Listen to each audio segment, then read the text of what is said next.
Hi there. Welcome back. Thanks for popping by. I have so much to share with you. I do want to say I do apologize. I did disappear for a week and a half. I hope you weren't worried. Nothing bad. Nothing bad. It's all good. I'm starting radiation tomorrow. Not radiation itself, but the intake for radiation. You have to spend a couple of hours doing all the prep work to get yourself ready, to make sure that, right down to they like figure out the exact spot on your body, and they tattoo you. Yay! I guess I'll finally get tattoos.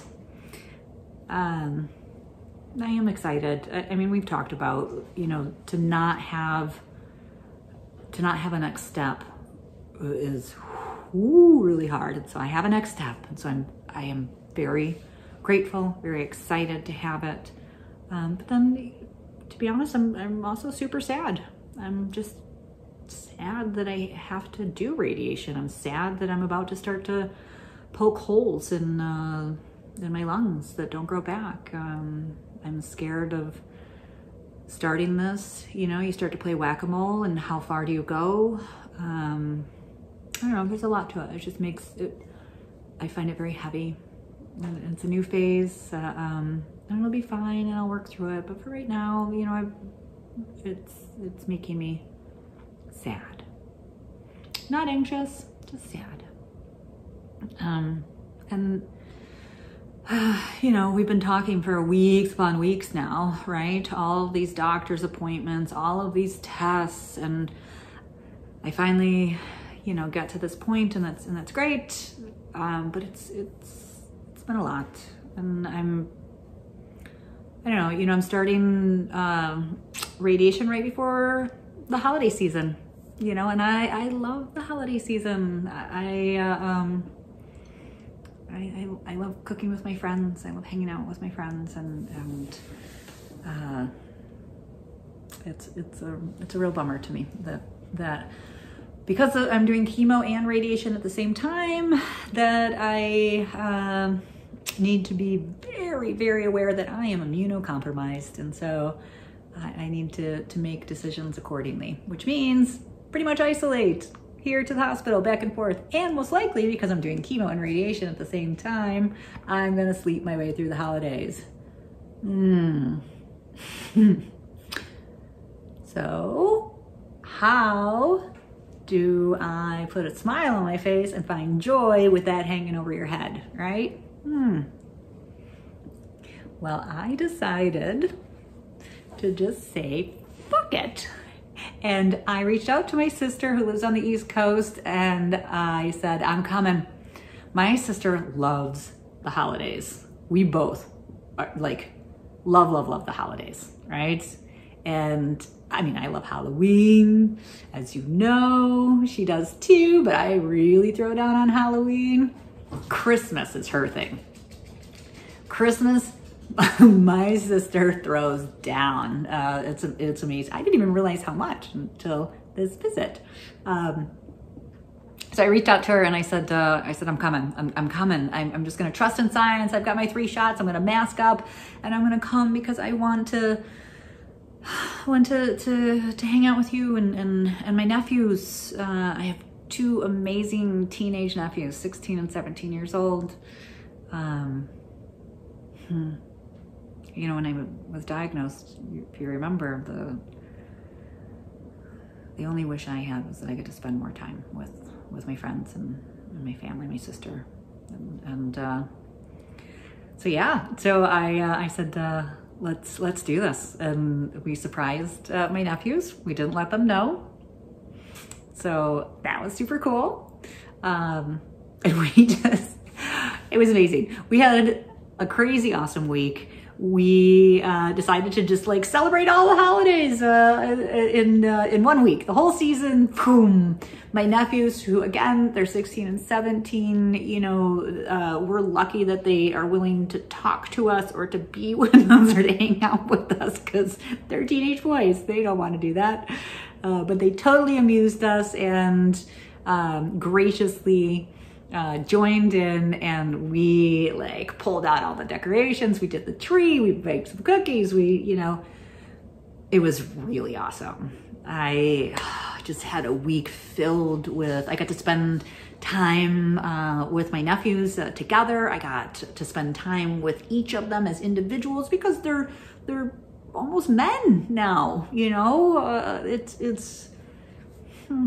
My youngest nephew, he does Taekwondo, and he has since he was like, I don't know, 6 years old. He was small. And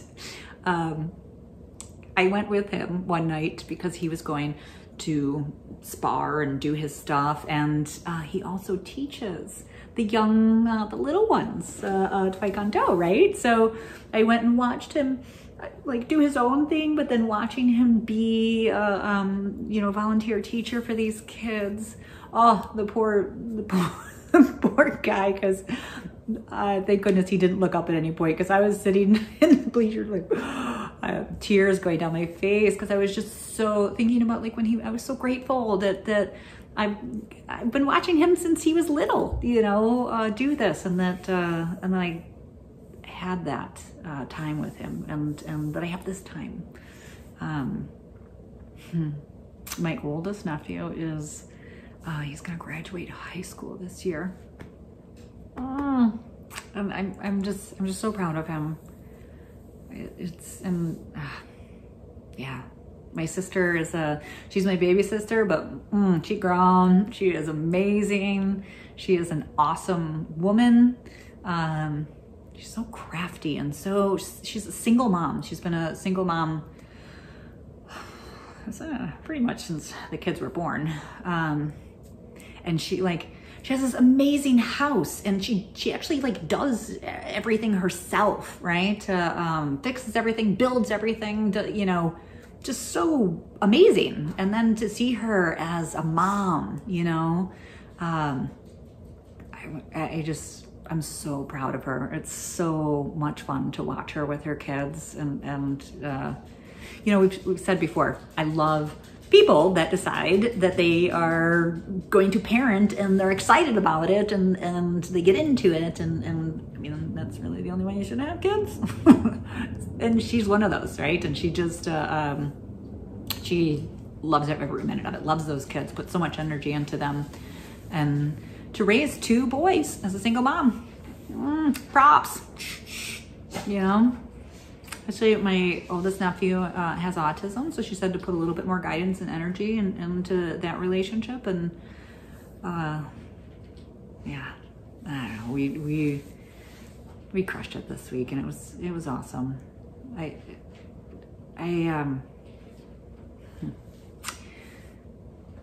The hard thing for me being far away from my sisters, I would really love to spend as much time as I could with my nephews and with her. You know, my sister, all we have is each other. We don't, you know, I don't know, we really looked forward to being adults and having an awesome time with each other and creating this really awesome world for my nephews. I think we both really like to create family memories and things that maybe we wish we had when we were kids, you know, type of thing. And just really because it's awesome. Yeah. It was really nice because that's the thing that it gets me squirrely thinking about how much I'm going to miss out of my nephews, and I just always really wanted to be here and be there for them, you know. Yeah, that's for a future time, right? This time was awesome. We went to the beach because she lives in Delaware, and so it was nice enough to get to go for strolls and movie nights and cooking. It was just awesome. It was just awesome. It was an incredible week, and that's why I disappeared, because I decided at the last minute and I just went for it. And that this is going to be enough of a wonderful, heartfelt, joyous week that it's going to make me smile a lot in the coming weeks and months. And also, to me, it's really important to me that my nephews get to see me this way. I don't want them to see me sick. I don't want that to be the memory. That's the part where I'm kind of happy that I live far away, because I don't want them to ever see the suffering of cancer. And so it meant even more right now to be able to do this trip and hang out with them, because I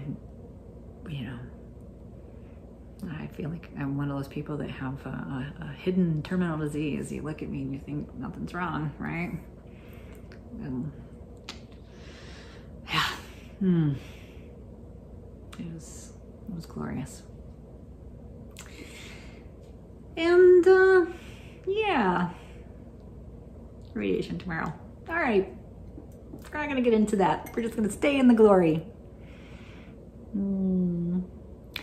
I'm gonna go and cook dinner now with my wife and hang out and